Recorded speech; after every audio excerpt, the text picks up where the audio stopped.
Hi అండి. ఈరోజు సింపుల్‌గా, హెల్తీగా పిల్లల కోసం గుంట పొంగనాలు ఎలాగా చేసుకోవాలో చూసేద్దాం మనం.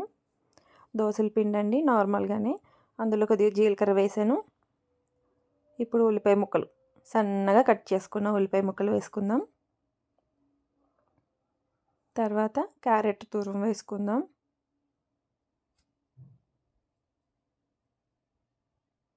చూసారు కదా ఎంత సన్నగా తురిమేసానో.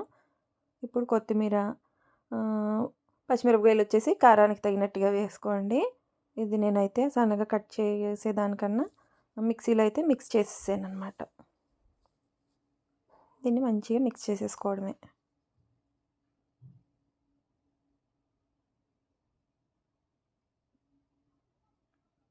ఇప్పుడు ఇందులోకి సరిపడా సాల్ట్ వేసేసుకుందాం. పిల్లలు ఈవినింగ్ స్కూల్ నుండి వచ్చేసరికి స్నాక్స్ వెతుక్కోకుండా మార్నింగ్ ఎలాగా టిఫిన్లోకి దోశలు వేస్తాం కాబట్టి హెల్తీగా వెజిటేబుల్స్ని కట్ చేసి వేసుకుంటే చాలా ఇష్టంగా కూడా తింటారు పిల్లలు. ఇప్పుడు గుంత పొంగనాలు పెనం పెట్టేసుకుని ఆయిల్ వేసుకుని ఆయిల్ హీట్ ఎక్కిన తర్వాత మనం మిక్స్ చేసి పెట్టుకున్న పిండిని పొంగనాలుగా వేసేసుకోవడమే. మీకు ఇది ఇంకా హెల్తీగా కావాలంటే నూనె బదులు నెయ్యి కూడా వేసుకోవచ్చు.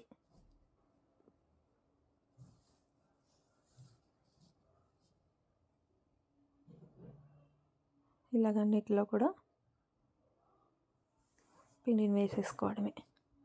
ఇప్పుడు పైన ఒక ప్లేట్ పెట్టేస్తే కాసేపటికి అవి మంచిగా వేగుతాయి. చూసారు కదా ఇలా గోల్డెన్ కలర్లోకి వచ్చేస్తాయి.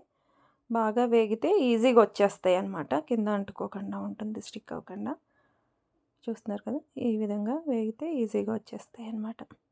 అన్నిటినీ ఈ విధంగా రెడీ చేసేసుకోవడమే. తినడానికి టేస్టీగా ఉంటాయి, హెల్తీ కూడా. వీడియో నచ్చితే లైక్ చేయండి, సబ్స్క్రైబ్ చేసుకోండి ఛానల్ని. Thank you.